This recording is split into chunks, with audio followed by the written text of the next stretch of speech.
روح المعانی میں اور بیان القرآن میں ان 3 آیات کا پہلی آیات سے ربط یہ لکھا ہے کہ اس سے اوپر والی آیات میں بھی یہودیوں کی قباحتوں کا تذکرہ تھا، ان 3 آیات میں بھی ان کی ایک قباحت کا بیان ہے۔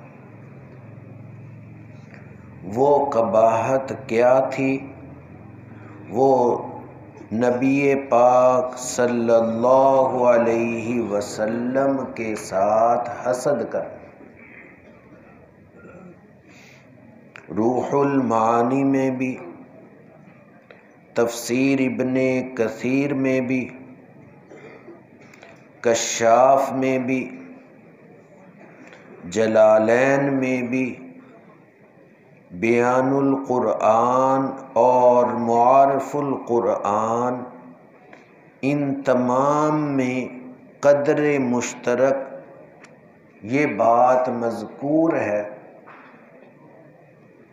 کہ مدینہ منورہ میں یہودی حسد کرتے ہوئے، جلتے ہوئے یہ کہنے لگے کہ یہ کیسے پیغمبر ہیں، یہاں آ کر بادشاہت بھی قائم کر لی۔ یہ کیسے پیغمبر ہیں، ان کی 9 بیویاں ہیں۔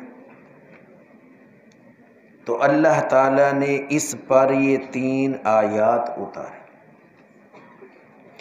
ام لہم نصیب من الملک، کیا ان کو کوئی بادشاہت میں، سلطنت میں حصہ ہے؟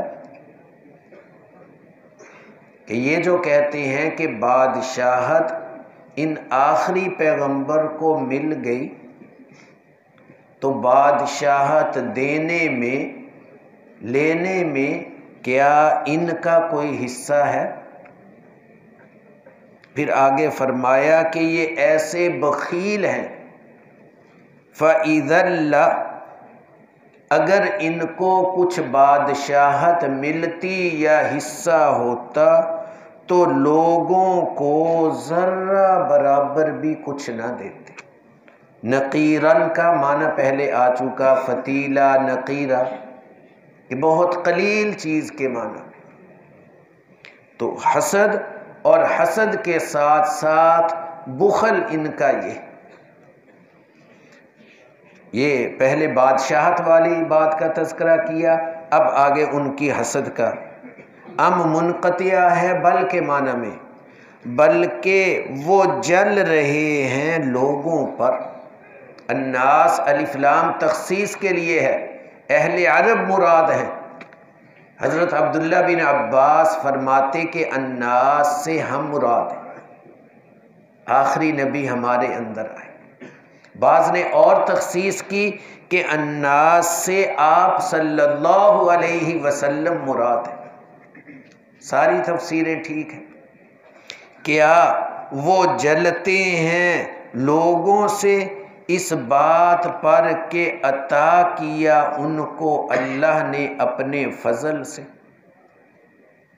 کہ ہم نے نبوت قریش میں رکھ دی، بنو ہاشم میں رکھ دی، سرور دو عالم صلی اللہ علیہ وسلم کو دے دی، تو کیا اس پر ان کو حسد ہے؟ تو یہ کوئی حسد کے قابل باتیں نہیں۔ آگے بتایا کہ فقد آتینا، یقیناً ہم نے عطا کی ابراہیم کے خاندان کو کتاب بھی اور حکمت بھی، اور ہم نے ان کو بڑی بادشاہت بھی عطا کی۔ کہ ابراہیم علیہ السلام کے خاندان میں نبوتیں بھی آ رہی ہیں، بادشاہتیں بھی آ رہی ہیں۔ سلیمان علیہ السلام، داود علیہ السلام، حضرت یوسف علیہ السلام، کیسی کیسی بادشاہتیں تھیں۔ اور انبیاء تو سارے ہی ہوئے۔ تو جب حضرت ابراہیم کے خاندان میں یہ آ رہی ہے تو آپ صلی اللہ علیہ وسلم کو بادشاہت دی، نبوت دی، آپ بھی تو اسی شاہی خاندان کے فرد ہیں۔ اس میں حسد کرنے کی کیا بات ہے؟ اس میں جلنے کی کیا بات ہے؟ آگے فرمایا کہ ہم نے ابراہیم علیہ السلام کو اور ان کے خاندان کو جو نبوت عطا کی، کسی نے مانا کسی نے نہیں مانا، آپ صلی اللہ علیہ وسلم کو بھی تسلی ہے کہ آپ بھی میں بات پر کوئی ان یہودیوں عیسائیوں میں سے ایمان لائیں گے، کوئی نہیں لائیں گے، آپ تسلی رکھیں۔ فَمِنْهُمْ، پھر ان میں سے کچھ وہ ہیں کہ ایمان لائے اس پر، اور ان میں کچھ وہ ہیں کہ رک گئے اس سے۔ کافی ہے جہنم کہ جو ایمان نہیں لائے، کافی ہے جہنم۔ جہنم بھی کیسی؟ سعیرن، بھڑکتی ہوئی آگ ہے، اے مسعیرن، جہنم بھڑکتی ہوئی آگ ہے، ایسوں کے لیے یہ کافی ہے۔ تو یہودیوں کی جو بری خصلت آئی وہ حسد ہے۔ اور پھر انداز بھی دیکھیں کہ پہلی آیت میں بادشاہت کا تذکرہ اور آگے درمیان میں آپ کا تذکرہ آ کر کتاب اور حکمت نبوت کا تذکرہ، کہ حسد یہ کسی کی دنیاوی مال و متاع پر ہو وہ بھی حرام، کسی کے علمی کمالات پر ہو وہ بھی حرام۔ ان کو آپ کی نبوت پر بھی حسد تھا، آپ کی بادشاہت پر بھی حسد تھا، دونوں کو اللہ تعالیٰ نے ناجائز قرار دیا۔ اور سرور دو عالم صلی اللہ علیہ وسلم نے احادیث میں بہت زیادہ ڈرایا اور بہت زیادہ سمجھایا کہ حسد نہ کرو۔